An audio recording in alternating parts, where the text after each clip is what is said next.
ગુજરાતની માંજલપુર વિધાનસભા બેઠકની પેટા ચૂંટણીનું આજે પરિણામ। ભવન સ્કૂલ ખાતે મતગણતરી શરૂ થઈ। શરૂઆતથી ભાજપના ઉમેદવાર આગળ છે। આપને જણાવી દે, ભાજપ 1879 મતોથી આગળ। ભાજપના સતીશ પટેલને મળ્યા 3109 મત। કોંગ્રેસના ભીખા રબારીને મળ્યા 1230 મત।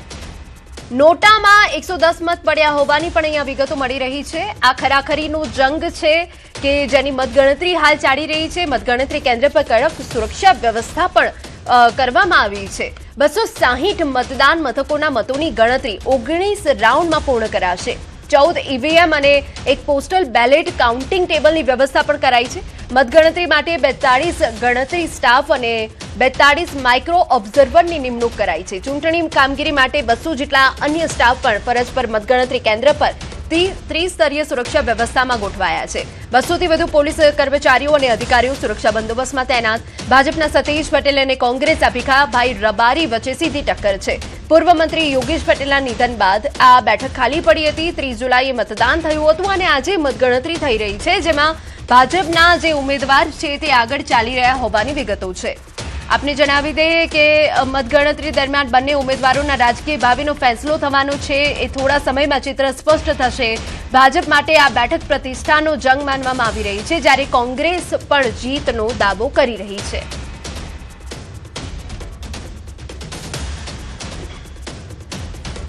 તો ભવન સ્કૂલ ખાતે મતગણતરીની શરૂઆત થઈ ગઈ છે અને હાલ જે વિગતો મળી રહી છે તે પ્રમાણે જે ભાજપનો ઉમેદવાર છે તે આગળ ચાલી રહ્યા છે। પાટીદાર પ્રભુત્વ અહીંયા સૌથી વધારે જોવા મળે છે અને એ સિવાય જો વાત કરવામાં આવે તો ઓબીસી પ્રભુત્વ પણ અહીંયા વધારે જોવા મળે છે। 100% ઓબીસી પ્રભુત્વ છે, જ્યારે પાટીદાર પ્રભુત્વની વાત કરીએ તો 14% છે। આપને તસવીરો પણ બતાવી રહ્યા છે કે જ્યાં શક્તિ પ્રદર્શન પણ કરવામાં આવ્યું હતું। 30 જુલાઈએ મતદાન થયું હતું અને આજે એ મતગણતરીનો દિવસ છે। માંજલપુર બેઠક આમ તો બીજેપીનો ગઢ માનવામાં આવે છે, એટલે બીજેપી માટે વર્ચસ્વની લડાઈ છે, જ્યારે કોંગ્રેસને આ બેઠક જીતવા માટે એડી ચોટીનું જોર લગાવી રહી છે।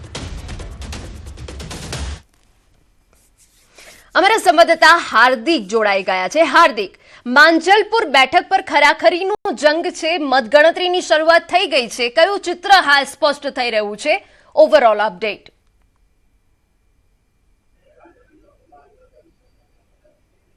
બિલકુલથી જો આપણે માંજલપુરની વાત કરીએ તો ધાર્યા કરતાં ઓછું ટકાવારીમાં મતદાન જે છે તે થયું હતું અને જે દિવસે મતદાન હતું એ દિવસે બંને પક્ષના જે કાર્યકર્તાઓ છે તેમને એડી ચોટીનું જોર જે છે તે લગાવ્યું હતું અને ઘર્ષણના દ્રશ્યો પણ સામે આવ્યા હતા।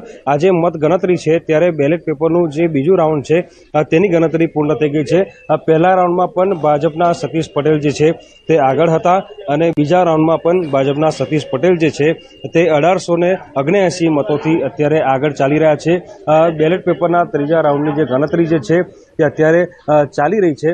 માંજલપુરની વાત કરવામાં આવે તો માંજલપુર જે છે તે ભારતીય જનતા પાર્ટીનો ગઢ રહ્યો છે અને અત્યારે જે વોટિંગને મેં તમને ટકાવારી કીધી કે માંડ 36-37% આસપાસ જે છે તે ટકાવારીનું વોટિંગ જે છે તે થયું હતું અને આજે ટકાવારી ઘટી એને બંને પક્ષના જે ઉમેદવારો છે તેમની ચિંતા વધારી હતી, પરંતુ હાલ તો શરૂઆતમાં જે ચિત્ર સ્પષ્ટ થઈ રહ્યું છે તે પ્રમાણે ભારતીય જનતા પાર્ટીના સતીશ પટેલ જે છે તે આગળ ચાલી રહ્યા છે અને જેમ જેમ મતગણતરી આગળ વધશે તેમ તેમ વધુ ચિત્ર જે છે તે સ્પષ્ટ થશે।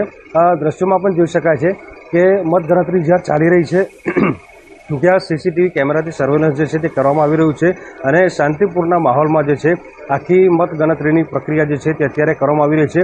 એવો એક અંદાજો લગાવવામાં આવી રહ્યો છે કે લગભગ બપોરે 12-1 વાગ્યાની આસપાસ જે છે તે આખું ચિત્ર જે છે તે સ્પષ્ટ થઈ જશે, એટલે બપોર સુધીમાં ખબર પડી જશે કે યોગેશ પટેલ બાદ જે છે તે માંજલપુરના ધારાસભ્ય જે છે તે કોણ બનશે। અને મેં કીધું પ્રમાણે કે ભારતીય જનતા પાર્ટીનો ગઢ રહી છે આ બેઠક, અને ત્યારે જ્યારે વોટિંગ ઓછું થયું હતું, મતદારો પોતાના ઘરની બહાર વોટિંગ કરવા માટે નીકળતા ન હતા, ત્યારે બંને પક્ષના જે કાર્યકર્તાઓ છે તેમને એડી ચોટીનું જોર લગાવ્યું હતું અને અફરાતફરીનો માહોલ થઈ ગયો હતો અને છૂટાહાથની મારામારીના દ્રશ્યો પણ જે છે તે સર્જાયા હતા। એટલે બંને પક્ષના જે કાર્યકર્તાઓ છે તેમને જે ધમાસાન કર્યું હતું તેનું પરિણામ આજે આવશે એવું પણ કહી શકાય। અને બીજી મહત્વપૂર્ણ વાત છે કે માજલપુરના જ્યારે મતદારો સાથે અમે વાત કરી હતી ત્યારે માજલપુરના ખાસા એવા મતદારો છે કે જેમને નારાજગી વ્યક્ત કરી હતી અને વિસ્તારમાં કેટલાક વિકાસના કામો જે છે તે અધૂરા છે તેવી પણ રજૂઆત કરી હતી. એટલે હવે જ્યારે ઈવીએમ ખુલશે અને બપોરે આખું ચિત્ર સ્પષ્ટ થશે ત્યારે જ ખબર પડશે કે આખરે મતદારોનો મિજાજ જે છે તે કેવો હતો અને કેવો રહેવાનો છે. બિલકુલ હાર્દિક, માંજલપુર બેઠક જે છે હાઈ પ્રોફાઇલ બેઠક છે. આખરે જમીની સ્તરના પ્રશ્નો એવા કયા રહ્યા છે કે જેને લઈને કદાચ મતદાન ઓછું થયું છે, કાં તો જેમ જેમ મતગણતરી આગળ વધશે તેમ તેમ ચિત્ર પણ કંઈક અલગ આવી શકે?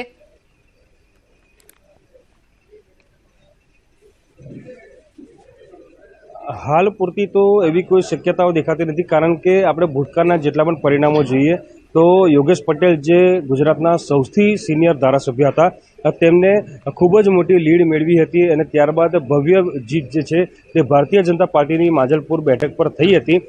તમે કીધું કે લોકોની સમસ્યા અને લોકોના પ્રશ્નો વિશે, ત્યારે આ ચોમાસું ચાલી રહ્યું છે અને ચોમાસા દરમિયાન જ પેટા ચૂંટણી યોજાઈ હતી.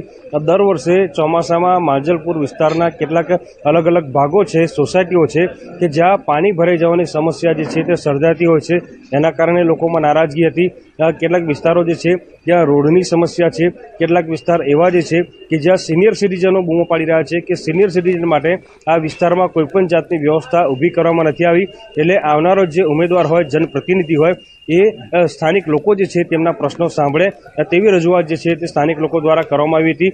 સ્થાનિક લોકો એવી પણ ફરિયાદ કરી હતી કે ચૂંટણી વખતે આ તમામ લોકો જે છે તે તેમના ઘર આંગણે આવે છે અને વોટ માંગે છે, પરંતુ જ્યારે પરિણામો જાહેર થઈ જાય છે ત્યારે એક પણ જનપ્રતિનિધિ જે છે તે લોકોની વાત સાંભળવા માટે તૈયાર હોતો નથી.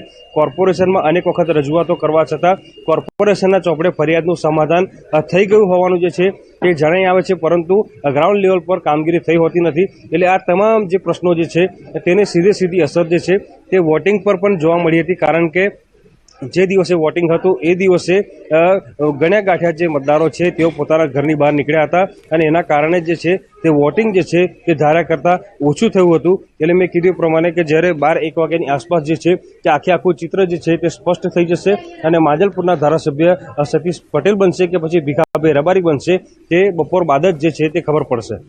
બિલકુલ હાર્દિક, વધુ અપડેટ અમે આપની પાસેથી લેતા રહીશું. તો 2 રાઉન્ડની મતગણતરી અત્યાર સુધી થઈ છે અને તેમાં ભાજપના જે ઉમેદવાર છે તે આગળ ચાલી રહ્યા છે.